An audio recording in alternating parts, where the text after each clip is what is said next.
Hello guys, आज हम topic लेकर आए हैं जीएनएम फर्स्ट ईयर का, जिस टॉपिक का नाम है सीवीएस कार्डियोवैस्कुलर सिस्टम, जो बायोलॉजी का टॉपिक है।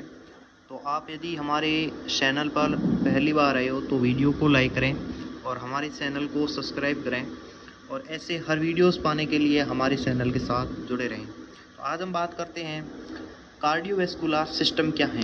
तो ये तंत्र या जो सिस्टम हमारे शरीर का सबसे महत्वपूर्ण तंत्र है और ये तंत्र हृदय एवं रक्त वाहिनियों से मिलकर बना होता है।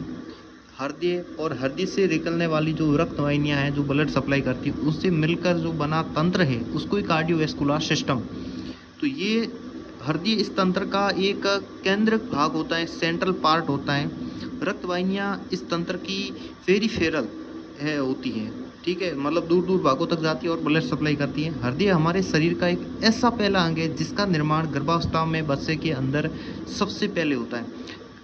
हार्ट की बात करें तो हार्ट हमारे बॉडी का एक ऐसा अंग है, तो सबसे पहले जो गर्भावस्था के अंदर जब बच्चा होता है तो सबसे पहले हार्ट का ही निर्माण होता है उसके अंदर।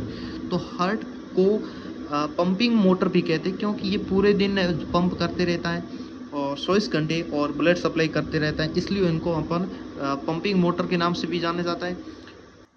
उसके बाद बात करेंगे अपन आर्टरी। तो आर्टरी है वो एक हार्ट से ही निकलती है। आर्टरी हृदय से रक्त शरीर के विभिन्न भागों तक लेकर जाती है। जो आर्टरी और धमनी दो होती हैं, तो अपन बात कर रहे हैं आर्टरी। आर्टरी क्या है?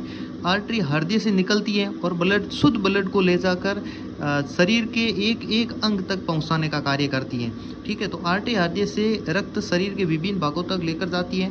पल्मोनरी आर्टरी को छोड़कर शरीर की सभी आर्टरी शुद्ध ब्लड, जो इसके अंदर अलग अलग आर्टरियों के नाम होते हैं आर्टरी के। जो पल्मोनरी आर्टरी है, तो पल्मोनरी आर्टरी को छोड़कर बाकी आर्टरी है वो शुद्ध ब्लड ले जाती है, और जो पल्मोनरी आर्टरी होती है वो अशुद्ध ब्लड ले जाने का कार्य करती है। और शरीर की सबसे बड़ी आर्टरी की बात करें तो वो आर्टरी है, और शरीर की सबसे छोटी आर्टरी की बात करें तो वो आर्टरियोलेस है, ठीक है। तो क्वेश्चन दो प्रकार इंपॉर्टेंट क्वेश्चन बनते हैं। शरीर की सबसे बड़ी आर्टरी कौन सी है? आर्टरी। और शरीर की सबसे छोटी आर्टरी कौन सी है? तो वो है आर्टरियोलेस। उसके बाद अपन बात करेंगे लेयर ऑफ आर्टरी, धमनी की परतें, मतलब इसके अंदर कितनी परतें होती है हार्ट के अंदर। तो पहली परत की अपन बात करें तो इसका नाम है ट्यूनिका एक्सटर्ना। ट्यूनिका एक्सटर्ना जो सबसे बाहर की परत है और संयोजी ऊतकों की बनी होती है और सुरक्षा का कार्य। तो हार्ट की सबसे बाहरी परत का नाम क्या है? ट्यूनिका एक्सटर्ना, और ये सबसे बाहरी परत है और संयोजी ऊतकों की बनी होती है और क्या कार्य करती है? सुरक्षा का कार्य करती है। उसके बाद दूसरी परत का नाम आता है ट्यूनिका मीडिया। तो ये आर्टरी के मध्य की परत होती है, ये पेशियों ऊतकों की बनी होती है, और इसी परत के कारण रक्त वाहिनियों में वेजोडाइलेशन एवं वेसो कॉन्स्ट्रिक्शन देखने को मिलता है। मतलब वह जो वाहिनियाँ होती है, रक्त वाहिनियाँ, उसके अंदर शीतलन और संकुचन जो अपन को देखने मिलता है वो इन्हीं के कारण मिलता है, क्योंकि ये किसकी बनी होती हैं? ये पेशी ऊतकों की बनी होती है। उसके बाद अपन बात करें इसके अंदर जो सामान्य वाहिनियाँ जो रक्त वाहिनी होती है वो इस प्रकार से होती है, और वेजो डायलेशन होता है तब ये बड़ी हो जाती है, और वेजो कॉन्स्ट्रिक्शन होता है तब ये है जो वाइन संकुड़ जाती है। आपको ये चित्र के द्वारा भी दर्शाया गया है। उसके बाद तीसरी जो परत है उसकी अपन बात करेंगे ट्यूनिका इंटरना। ये सबसे आंतरिक परत होती है, सबसे अंदर की परत है वो ट्यूनिका इंटरना परत है। यहाँ भी इंपॉर्टेंट क्वेश्चन बनता है कि हार्ट की सबसे आंतरिक परत कौन सी है? तो ट्यूनिका इंटरना, और ये उपकला ऊतकों की बनी होती है।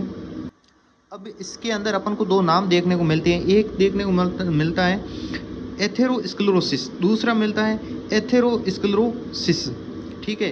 तो इन दोनों में देखने में तो एक जैसे है, लेकिन इनके अंदर अंतर है कि इसमें एथेरोस्क्लेरोसिस है और इसमें एथेरोस्क्लेरोसिस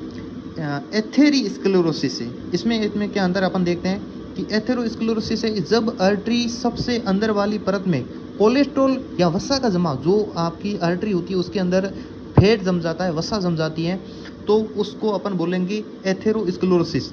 और जब आर्टरी की परत या दीवार कठोर हो जाए, क्या हो जाए? हार्ड हो जाए, कठोर हो जाए, उससे अपन कहेंगे एथेरोस्क्लेरोसिस कहते हैं। और ये अधिकतर आर्टरी की जो प्रत्यास्थता में कमी के कारण होती है, इलास्टिसिटी की कमी के कारण होती है और ये अवस्था अधिकतर बुढ़े लोग होते हैं उसके अंदर देखने को मिलती है।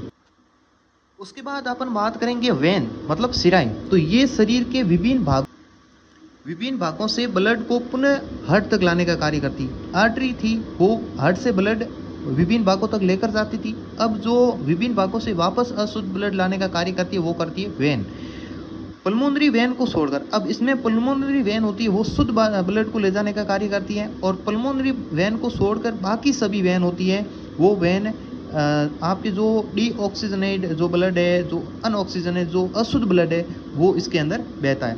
तो सबसे बड़ी वेन की बात करें वो है इंफीरियर वेना केवा, और सबसे छोटी वेन की बात करें तो वो है वेनुलस, और सबसे लंबी वेन की बात करें तो वो है ग्रेट सेफेनियस वेन।